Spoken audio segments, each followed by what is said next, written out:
ఈ వీడియోలో 3 విషయాల గురించి గట్టిగా మాట్లాడుకుందాం. ఈ రోజు వచ్చే ఎపిసోడ్ లో కళ్యాణ్ పడాల, ప్రియా అండ్ మర్యాద మనీష్ వాళ్ళ ముగ్గురు అయితే వస్తారు. వాళ్ళ ముగ్గురు వచ్చి అసలు ఏ టాస్క్లు పెట్టారు మొత్తం మాట్లాడుకుందాం. ఆ తర్వాత రోహిత్ అండ్ అమన్ వాళ్ళిద్దరిలో ఎవరికి అన్యాయం జరిగింది, కళ్యాణ్ పడాల అమన్ కి సపోర్ట్ చేశాడా, రోహిత్ ని కావాలని తొక్కేశాడా, ఒక కామనర్ అయిన కళ్యాణ్ పడాల ఇలా చేస్తాడా లేదా మొత్తం అయితే మాట్లాడుకుందాం. మీరు నిజంగా కళ్యాణ్ పడాల ఫ్యాన్స్ అయితే ఆ లైక్ బాక్స్ అనేది బద్దలు అయ్యేటట్టు లైక్ అయితే చేయండి. కళ్యాణ్ పడాల ఎలాంటి తప్పు చెయ్యలేదు, చెయ్యడు కూడా. నిజంగా ఒక సామాన్యుడుగా వచ్చి అగ్ని పరీక్ష స్టేజ్ మీద తనేంటో ప్రూవ్ చేసుకొని బిగ్ బాస్ సీజన్ 9 లో విన్నర్ అయిన కళ్యాణ్ పడాల కావాలని అమన్ ని సపోర్ట్ చేసి రోహిత్ ని ఎందుకు ఓడిస్తాడు? నిజంగా అక్కడ దాకా వచ్చిన దాకా కూడా అమన్ పేరు కళ్యాణ్ పడాలకైతే తెలియదు. అక్కడున్న శ్రీముఖిని అయితే అడుగుతాడు అతని పేరు ఏంటి అని. అప్పుడైతే అతని పేరు అమన్ అని కూడా చెప్తుంది. మీరు ఎపిసోడ్ నీట్ గా చూసినట్లయితే అక్కడ కళ్యాణ్ పడాల శ్రీముఖిని అడుగుతాడు అతని పేరు అమన్ అని. అసలు కళ్యాణ్ పడాల ఎందుకు ఛాన్స్ ఇచ్చాడంటే అమన్ కి, ప్రతి ఒక్కరికి ఎందుకు మీరు బిగ్ బాస్ కి అగ్ని పరీక్షకి రావాలనుకుంటున్నారు, ఎందుకు విన్నర్ అవ్వాలనుకుంటున్నారు అని అడిగితే అప్పుడు అందరూ అయితే ఒక్కొక్క ఆన్సర్ అయితే చేశారు. అక్కడ అమన్ ఏమన్నాడు, వై నాట్, నేనెందుకు రాకూడదు అని అయితే అన్నాడు. అక్కడ కళ్యాణ్ పడాలకి అమన్ లో తనను తాను చూసుకుంటున్నట్టు అనిపించింది. అందుకే అయితే అమన్ అయితే ఫస్ట్ అయితే తీసుకున్నాడు ఓకేనా గేమ్ కి. కానీ గేమ్ కి తీసుకున్నాడు కానీ కళ్యాణ్ పడాల రోహిత్ కూడా వచ్చాడు కదా, రోహిత్ ని కళ్యాణ్ పడాల తీసుకోలేదు. అక్కడ ఉన్న వాళ్ళందరూ తీసుకున్నారు. ఆ తర్వాత అమన్ అండ్ రోహిత్ వాళ్ళిద్దరూ గేమ్ ఆడారు. వాళ్ళిద్దరు గెలిచి ఒకరు ఓడిపోయారు. దాంట్లో కళ్యాణ్ పడాల చేసిన తప్పే అమన్ గెలిచాడు. కాకపోతే అమన్ గెలుపు నా దృష్టిలో గెలిపే కాదు, అమన్ చాలా యాక్టివ్ గా ఉన్నాడు, అంతా బాగానే ఉంది. కానీ కళ్యాణ్ పడాల సపోర్ట్ కూడా చేయలేదు.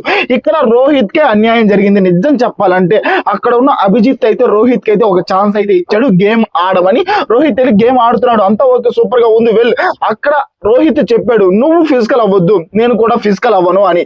కాకపోతే అక్కడ అమన్ ఫిజికల్ అయితే అయ్యాడు. యాజ్ పర్ సంచాలక్ అయితే స్టాప్ అని చెప్పేసింది గేమ్.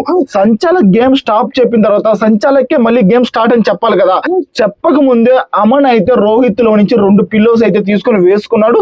ఫిజికల్ కూడా అయ్యారు. అక్కడున్న శ్రీముఖి గారు ఏం చెప్పారు, ఫిజికల్ అయితే అవ్వకూడదు అని చెప్పారు కదా. ఆమె క్లారిటీగా చెప్పింది ఈసారి ఫిజికల్ అయ్యారంటే ఖచ్చితంగా గేమ్ అయితే రద్దు చేస్తాను అని. కాకపోతే అమన్ ఏమన్నాడు, ఉంటే ఉంటాం పీకితే పీకుతామని. చాలా ఫిజికల్ అయితే అయ్యాడు. కాకపోతే రోహిత్ చాలా పద్ధతిగా చెప్పాడు ఓకేనా, ఫిజికల్ అవ్వద్దు, నువ్వైతే నేను అవుతానని. కాకపోతే అక్కడ అమన్ ఫిజికల్ అయినా కానీ రోహిత్ డిఫెండ్ చేసుకున్నాడు కానీ ఫిజికల్ అయితే అవ్వలేదు.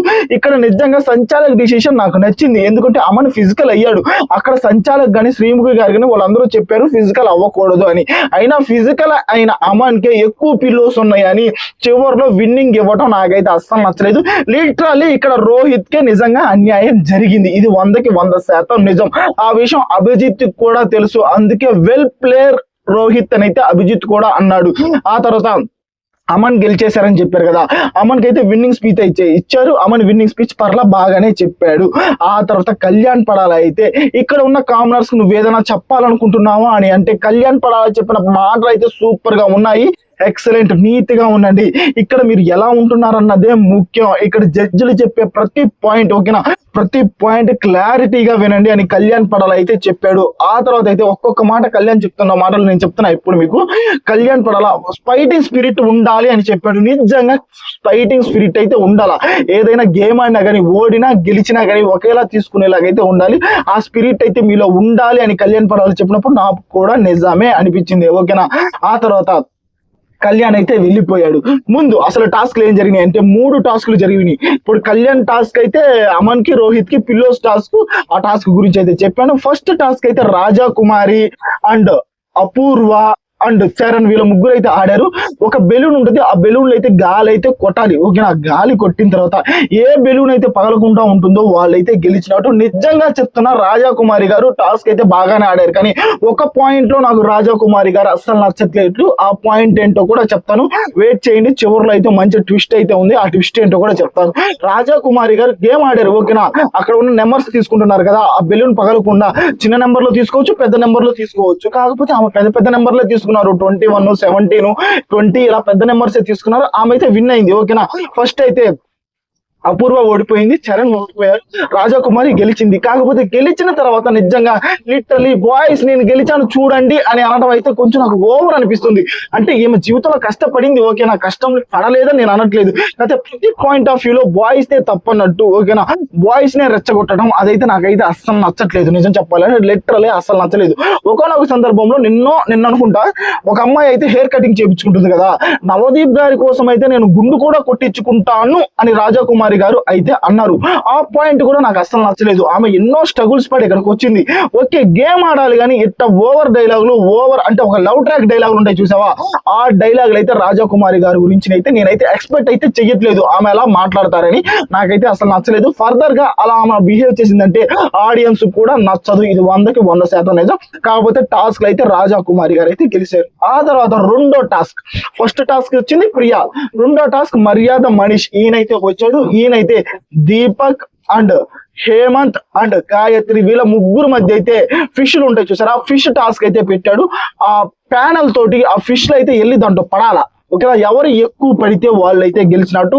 ఇక్కడైతే హేమంత్ కొంచెం రాంగ్ గేమ్ ఆడినా కానీ, ఓకేనా, ఆ మూవ్ తీసుకున్నా కానీ ఆ మూవ్ అయితే నాకు నచ్చలేదు, ఓకేనా, నచ్చలేదు, లిటరల్లీ నచ్చలేదు. తన ప్యానెల్ లో ఫిష్లు ఉండాలని చూసుకోవాలి కానీ అవతల ప్యానెల్ లో ఫిష్లు అన్ని బయటికి కొట్టేసేది ఏంటి. ఆడితే నీతిగా నిజాయితీగా ఆడాలా. ఆ నీతి నిజాయితీ చూసి ఆడియన్స్ అయితే ఓట్లేస్తారు కానీ ఎలాగైనా గెలుద్దాం అనుకుంటే ఏముంది స్వామి, వాళ్ళ ప్యానెల్ అన్ని తీసి పక్కన ఇసిరేస్తే నువ్వు గెలుస్తావు కదా. ఎలాగైనా గెలవటం ముఖ్యం కాదు, ఎలా గెలిచామన్నది ముఖ్యం, ఓకేనా. ఫైటింగ్ స్పిరిట్ లో ఫైటింగ్ ఎలా ఇచ్చామన్నది ముఖ్యం. ఆ ఫైటింగ్ స్పిరిట్ అయితే హేమంత్ లో లేదని, గాయత్రిలో కూడా లేదని నాకు అనిపించింది. దీపక్ తన గేమ్ తను ఆడాడు, ఓకేనా. మనకు ఆడిషన్స్ లో అయితే దీపక్ తప్పు చేస్తున్నాడు, దీపక్ అబద్ధాలు ఆడతారు అనే ఒక రాంగ్ ముద్ర అయితే వచ్చింది కదా ఆ బీడ్ విషయంలో. అదైతే ఇప్పుడు లేకుండా అయితే దీపక్ అయితే చేసుకున్నాడు. నిజంగా తన ఎంత మంది ఫిష్లు తీసేస్తున్నా కానీ తనైతే ఎవరు ఫిష్ తీయలేదు. తీయకుండా తనకి ఏ గేమ్ వచ్చు ఆ గేమే ఆడారు, అలాగే ఆడారు, నీతిగా అయితే ఆడాడు. దీపక్ గేమ్ అయితే సూపర్ అనిపించింది. దీపక్ అయితే గెలిచాడు. ఓకే, నేను ఎందుకు రోహిత్ అండ్ అమన్ వాళ్ళిద్దరి మధ్య కళ్యాణ్ పడాలా ఎవరికి సపోర్ట్ చేయలేదు అంటున్నానంటే, నిజంగా కళ్యాణ్ కి అక్కడ ఉన్న వాళ్ళు ఎవరూ తెలియదు. అక్కడ వచ్చిన తర్వాత పేర్లు అయితే అడుగుతున్నాడు వాళ్ళనేమేంటని. ఇక్కడ అమన్ ఆడిన గేమ్ అయితే నాకు నచ్చలేదు. రోహిత్ కి జరిగింది అన్యాయమే, కానీ దాంట్లోకి కళ్యాణ్ పడాలని తీసుకుని రావడం కూడా నాకు అస్సలు నచ్చలేదు.